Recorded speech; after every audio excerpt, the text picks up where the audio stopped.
सुप्रभात बच्चों, मैं अच्छी हूँ, आप भी अच्छे होंगे। आज मैं आपको पाठ 1 पढ़ाऊंगी। पाठ 1 का प्रश्न उत्तर मैं आपको करा चुकी हूँ कविता पढ़ाने के बाद। आज मैं बात भाषा की कराऊंगी।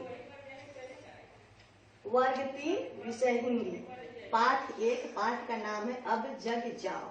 पिछली कक्षा में मैं कविता के बारे में बताई थी कि इस कविता में सुबह उठने के बारे में बताया गया है। आप सभी बच्चों की मम्मी जो है वो सुबह उठती हैं और बच्चों को उठाती हैं कि उठ जाओ, पर बच्चे सुबह उठना नहीं चाहते, तो मम्मी उनको मुर्गे की बाहर होने वाले दिनचर्या के बारे में बताती कि उठो बच्चे, सभी उठ गए, अब तुम भी उठ जाओ।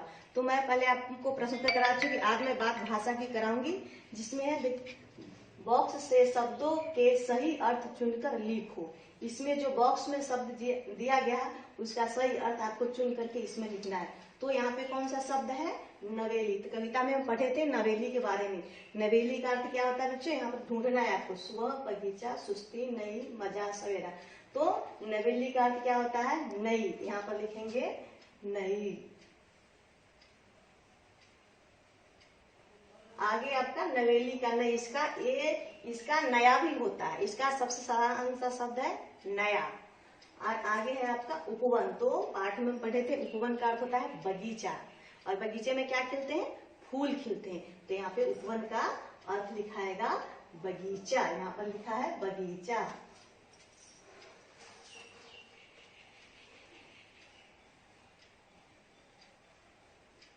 यहाँ पर मैं आपको बगीचा लिख दी। आगे है आपका आनंद।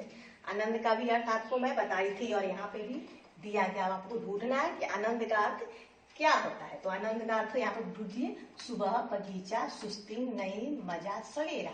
तो सुबह भी नहीं होगा, बगीचा भी नहीं होगा, सुस्ती भी नहीं होगा, नई भी नहीं होगा। यहाँ पे होगा आपका मजा। इस शब्द का अर्थ होगा मजा। आनंद का अर्थ होगा मजा। आगे आपका है बच्चों भोर। भोर का अर्थ क्या होगा? ढूंढिए इसमें। सुबह, बगीचा, सुस्ती, नई, मजा, सवेरा।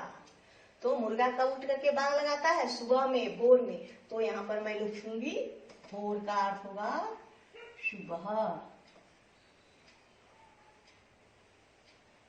आप अपनी कॉपी लेकर के लिख रहे होंगे, जैसे जैसे मैं लिखती हूँ वैसे। अब आपको प्रातः और आलस का लिखना है। प्रातः और आलस का क्या होगा? इसमें जरूरी है। सुबह हो गया। अब यहाँ पे बगीचा, सुस्ती, नई, मजा, सवेरा। प्रातः का अर्थ क्या होगा? सवेरा। तो यहाँ पर मैं लिखूंगी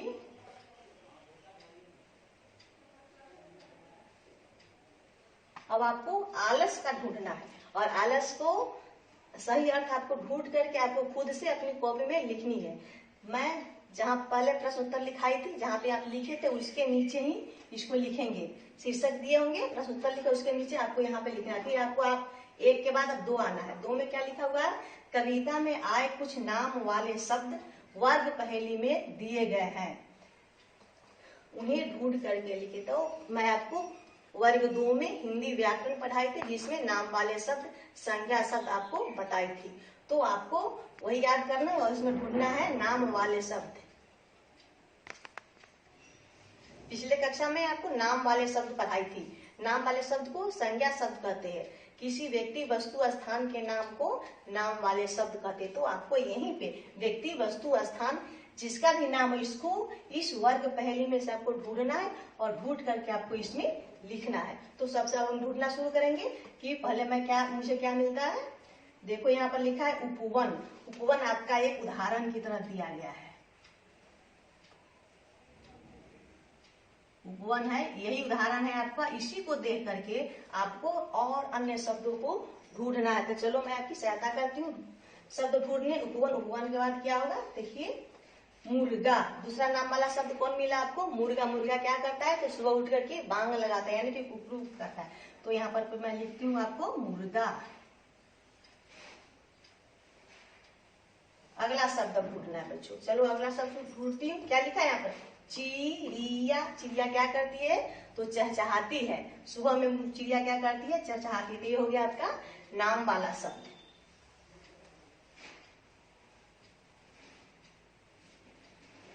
तीन नाम वाले शब्द हम ढूंढ चुके हैं। अब आपको चौथा शब्द ढूंढना है। चौथा शब्द कौन सा होगा बच्चों? बताओ। चांद। चांद छुप जाता है किसके आने से? सुबह जब सूरज आते हैं तो चांद छुप जाता है। चांद कौन सा शब्द है? संज्ञा शब्द है, नाम वाले शब्द। और आपको यहाँ पे अभी 4 बचा हुआ, 4 शब्द इसमें से आपको ढूंढना है। अब चलिए आगे लिखिए क्या होता है। चिड़िया ढूंढ लिए, मुर्गा ढूंढ लिए, चांद ढूंढ लिए, उपवन हो गया। अब क्या लिखे हम? बिस्तर। बिस्तर। आपको अगला शब्द क्या हुआ? बिस्तर। बालिका कहाँ सोती थी? आप सब कहाँ सोते हैं? तो बिस्तर पर। बिस्तर का अर्थ बिछावन भी होता था। अब यहाँ लिखूंगी बिस्तर हो गया आपको। और आगे अब क्या ढूंढना है बच्चों बताओ? यहाँ पर क्या लिखा है? सूरज। आपको यहाँ ढूंढना है सूरज। एक शब्द हो गया सूरज। ये आपको दूसरा शब्द हो गया मुर्गा। फिर हम बनाए थे चिड़िया, चांद। अब आपको बिस्तर हो गया। अब मैं बना रही हूँ सूरज। सूरज।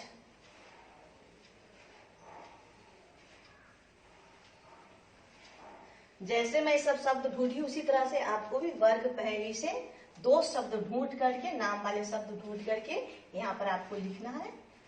चलो बच्चों, मैं बात भाषा की प्रश्न संख्या आपको 3 बताती हूँ।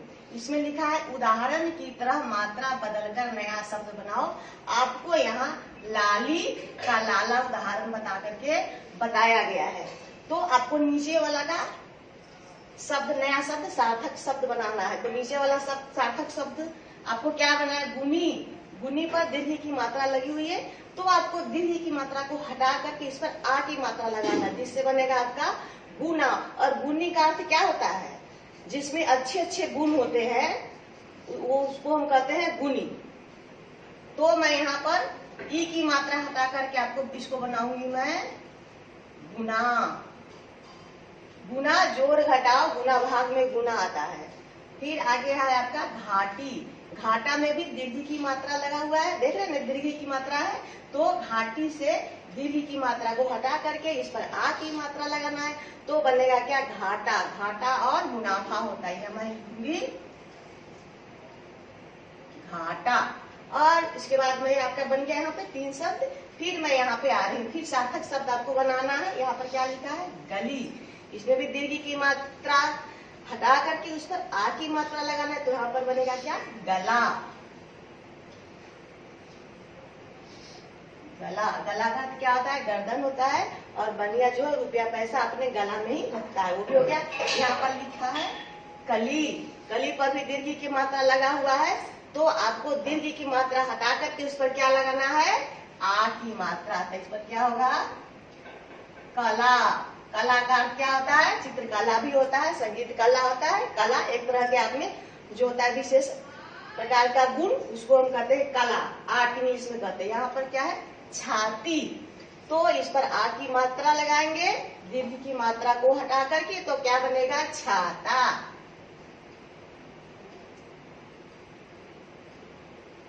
छाता का इस्तेमाल हम कब करते हैं? बारिश के मौसम में हम छाता का इस्तेमाल करते हैं।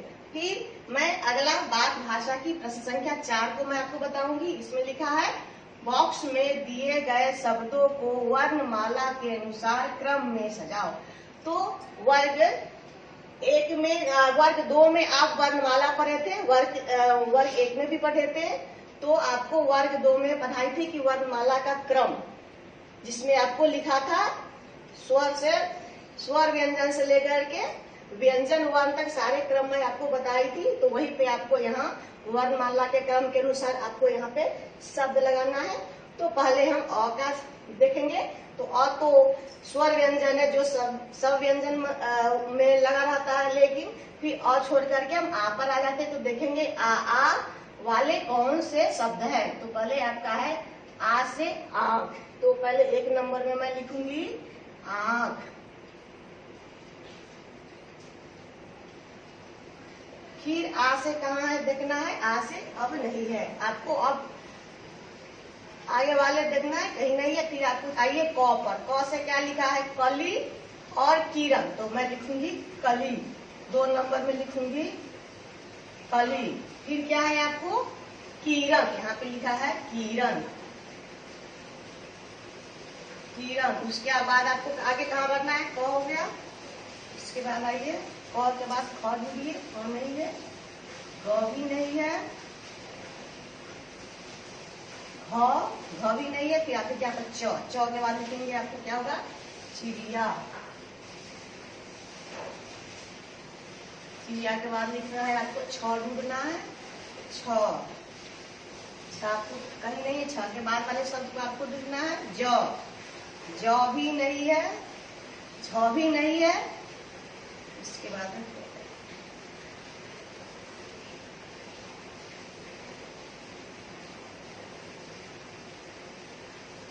उसके बाद आपको लिखना है बिस्तर।